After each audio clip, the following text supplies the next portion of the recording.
Enfraquecimento da sociedade, ó, isso vocês podem checar em vários livros, está bem documentado. Enfraquecimento da sociedade interessa aos grupos revolucionários, em qualquer grupo revolucionário. Você tem uma sociedade forte e eu quero quebrar ela. Então, por exemplo, colocar novas drogas, não as drogas que já existem, mas introduzir novas drogas, colocar mais sevícia, mais lascividão, mais loucura. Isso desestrutura a sociedade para você dar o golpe. Mas, por exemplo, dos países que conseguiram fazer flipar para a esquerda, você pode ver, dia seguinte, não tem mais droga, nenhuma. A China, por exemplo, opa, não posso falar os países, né? Mas aí só do ponto de vista Você pode falar o que você quiser, você que não pode falar os países. Eu no Banco Mundial não posso falar de país, mas Entendi. Historicamente, a China tinha um problema muito grande com ópio. Sim. O ópio foi introduzido na China e estava introduzido pelos ingleses, né? E escangalharam a sociedade, estava todo mundo viciado, o pessoal vendia os filhos, foi uma loucura, epidemia. E você acabou com o problema do ópio em 5 anos. Matando quem usava? Acabou, não tem mais. Que eu saiba, Cuba, Coreia do Norte, nos países que você faz o movimento para a esquerda, não pode mais ter droga, não pode mais ter movimento homossexual, não pode ter nada disso. Que eu saiba, se você me mostrar um país que tem, interessa enquanto está porque essa é a escola de Frankfurt, vai. Esse engajamento todo é da escola de Frankfurt. Então, as drogas que já existem, porque a droga que já existe está legalizada no Ocidente, que a gente lida com ela e não bagunça mais a sociedade, é o tabaco e o álcool, no mundo ocidental. Quando você introduz outras novas, isso gera uma desestruturação da sociedade. O que acontece? Eu, quando era moleque, eu brincava na rua. Podia descer na rua, eu morava num bairro bom, e em volta tinha bairros ruins. E a molecada vinha dos bairros ruins para brincar na praça, que tinha perto de casa. Eu brincava lá na praça com todo mundo. Tudo bem, zero de problema. Tinha mendigo, mas o mendigo era bêbado e era meio gordinho. Dá pra correr. Tudo bem. Era outra vida, cara. Ele não era craqueiro. Entendeu? Ele não era um craqueiro. Hoje em dia, eles são farrapos humanos. É craqueiro, ficou muito ruim. Mas isso aí se deve... Por volta de uns... Deixa eu só terminar aqui. Claro, desculpa. Quando eu tinha uns 10 anos, 11 anos, começou a chegar maconha. Aí chegou a maconha na rua. Chegou skate e maconha. Aí foi assim, tal. 1 ano e meio depois chegou a cocaína. E depois, acabou, não dava mais. Espalhou a roda. Hoje em dia o pessoal não pode mais ficar na rua. É outro mundo, é outra sociedade. Mas isso foi por causa das drogas ou foi por causa da urbanização? Foi por causa das pessoas se amontoando cada vez mais em metrópoles? Por causa da desigualdade social? Foi em 2 anos difícil. que aconteceu isso, cara. Foi assim... É que eu não vivi essa época. Até os 11 anos tinha rua. Com 15 anos já era um ambiente, que eu via o pessoal, eu via a cocaína chegar. Hoje em dia, assim, eu acho que eles não usam mais droga tão abertamente. O pessoal estava descobrindo ainda, né? Sim. Tem um pequeno traficante, vinha um grande traficante, e isso esgarçou. Então gera um mal para o coletivo. A droga gerou um mal para o coletivo. É que eu acho que indivíduo. É que é difícil a gente... É que eu entendo a sua análise, entendeu? Mas ela não é uma análise que ignora os outros fatores da parada? Porque você está colocando as drogas como as principais causas. Eu estou contando só o que eu vi. Exato. Mas o que a gente vê é uma. Qual é o nome da palavra? Uma prova anedótica. Não sei, não esqueci. Tá. Tipo, não é baseado em estatística, é uma coisa da sua experiência, entendeu? Evidência empírica. Isso não é baseado, isso não é baseado numa forte, não tem robustez estatística, vai, não tem. Foi a sua experiência. E não dá pra gente ignorar o que as drogas elas têm pra oferecer pra humanidade de outra forma também. Por exemplo, muitas pessoas que sofrem com Parkinson, sofrem com várias dores musculares e tal. Existem remédios que eles são hoje. Deus. Não, pelo amor de Deus, mas daí você tá falando de remédio. Mas a maconha é um remédio, né? O pinoácio existe há muito tempo. Se você for fazer uma cirurgia ou tiver com uma dor, um câncer muito agudo, você vai tomar um opinoácio. Agora, você não vai lá no centro da cidade de São Paulo, comprar heroína para injetar você sozinho, cara. Porque a heroína injetada sozinho tem traficante, tem narcotráfico e é uma coisa impura, que vai ter um monte de efeitos colaterais indesejáveis.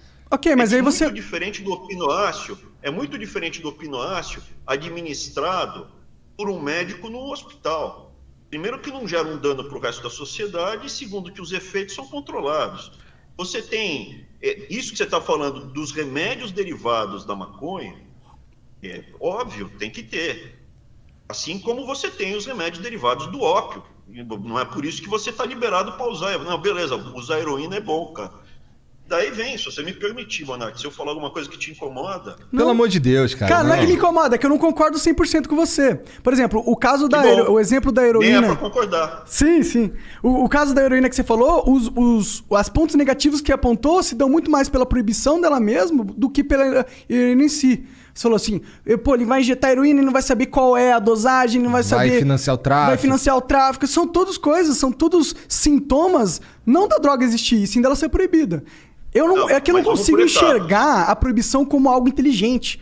Inclusive o Jean tá vestindo uma camiseta aí que é tipo... Como que Parabéns às drogas por mais um ano vencendo a guerra contra as drogas, tá ligado? É a guerra contra as drogas quem vence as drogas. Ninguém tá ganhando a não ser o tráfico e as drogas, tá ligado? A gente tem que ir por etapas. Então a primeira etapa que você me trouxe é a questão que as drogas geram benefícios para a saúde. Podem gerar. Eu tô te falando, veja. Sim, veja, em inglês, drugs é remédio, né? Então, assim, tanto é que esses remédios que são derivados de opinoáceos são guardados com chave trancado dentro dos hospitais, porque tem médico que rouba que é viciado. Não, inclusive lá nos Estados Unidos eles estão tendo uma epidemia de opioides que são remédios legais, receitados, e hoje em dia você tem uma grande parcela da população americana que é viciada nisso. Overdose e o caralho. Mas eu só queria ir pontuando. Então, a primeira coisa, veja, ninguém é contra, que eu saiba, ninguém é contra você ter remédios derivados de maconha, de ópio, ou de outra, da papoula, né? Não é do ópio. Da papoula, outras coisas. Então aqui, mas tem que ser administrado pelo hospital e controlado pelo Estado. Essa é a primeira coisa. Por que pelo Estado? Porque é uma coisa muito potente, é muito forte. Precisa ter algum controle. E a gente pode entrar depois no Estado mínimo, porque quando eu era adolescente, eu flertei com ideias do liberalismo radical. Entendeu? Eu dou até os exemplos, eu dava aula disso, então vai ser divertido. Mas vamos devagar, me avisa se ficar muito enfadonho. Não, fica à vontade, cara. A segunda coisa que eu vejo, Monark, eu, por exemplo, eu sou usuário de duas drogas. Maconha. Não. Plot twist. Sou usuário de tabaco, sou usuário de álcool. E como funciona? Veja, eu não me automedico. O que é o automedicar? A vida, eu só uso ele como recreação. O tabaco era o seguinte, minha mãe fumava cigarro. E fumava, assim, o cigarro ele é uma indústria desgraçada, porque ele é feito para viciar mesmo, e os 2 pacotes e a dosagem de nicotina calibrada para um viciado. Se você fuma mais do que 2 maços por dia, é por nervosismo. Você não precisa fumar em tese mais do que 2 maços.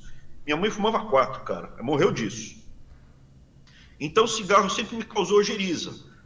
Mas eu, não sei o que lá, fui experimentar. Com uns 14, 15 anos eu fui na padaria e comprava aquele charuto mulatinho. Já ouviu falar charuto mulatinho? Eu não. Não. Pois é, eu sou velho. É um charuto com folha picada, é um charuto vagabundo, mas é pra macumba, mas eu comprava pra fumar. Porque dá barato. É legal. É bacana. Só que eu não uso quando eu tô mal. Eu não fumo pra tratar porque eu tô tenso, eu tô preocupado. Eu fumo quando eu tô de boa, e eu vou curtir o meu barato com um charuto. Tanto é, desde que eu vim para os Estados Unidos, eu fumei um charuto só, até aqui. Quando eu estava em Brasília, eu estava fumando mais, eu estava fumando um a cada dias. Inclusive, eu quero saber algumas histórias sobre esse tempo em Brasília. Companhia. Não o charuto, cara, eu fumo em companhia com alguém. Sim, e o charuto nem traga, né? Nem é tão pesado assim. Só você pode tragar. É pesado pra chuchu. Você absorve. Você num charuto, você absorve quase um maço de nicotina. Só que você absorve na boca. Entendi. Não sabia. Um maço de nicotina. Então, o que acontece? Dá barato. Só que eu sou viciado nisso? Não, eu não sou viciado. Tanto Fuma 30 anos e não é viciado. Tô brincando, esse é um meme do... Não. Por exemplo, eu tô aqui desde julho e fumei um charuto só. Entendeu? Então, assim, não tô viciado. Não é recorrente, claro, com certeza. Eu por exemplo, eu sinto que eu sou um pouco viciado em maconha. Eu tô num processo de... Daí eu vou falar de você. diminuir. Você não tá no recreativo. Se você quiser, eu falo de você. Pode falar, não tem problema. Claro. Eu escutei o Monark. Você vê que eu estudei vocês. Se o Monark tá tomando um remedinho... Ele tá tomando um remedinho, se você não se incomodar de que eu fale isso, me avisa. Cara, ninguém se incomoda com nada. Cara, Abraham, pensa que...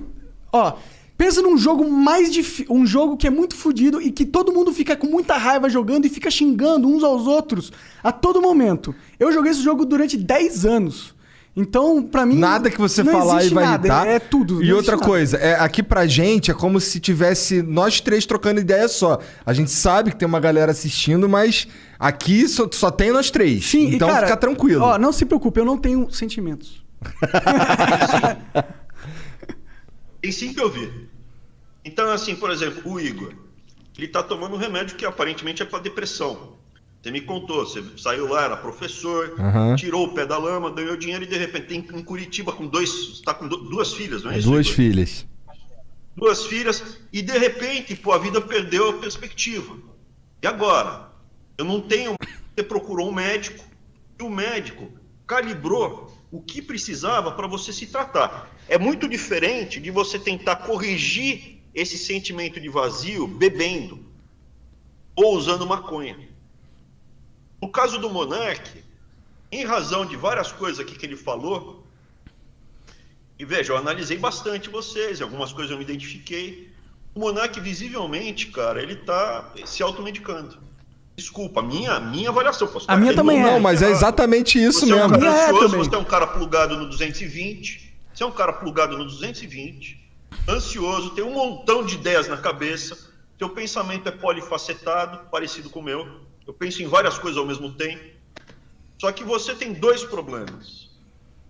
Eu queria que fosse só dois. Não, que eu não tive. Você tem dois problemas que eu não tive. Ah, sim. O primeiro que eu noto, essa porcaria da maconha que você usa não recreativamente. Você usa a ponto de te prejudicar na tua capacidade intelectual. E aí você fica com essa fama aí que você é burro. A última coisa que você é burro, cara. Se você fosse, eu não tava aqui batendo papo com você. Não, de fato Pois ele não é burro. Nisso eu tô junto com você. Fama de burro é foda.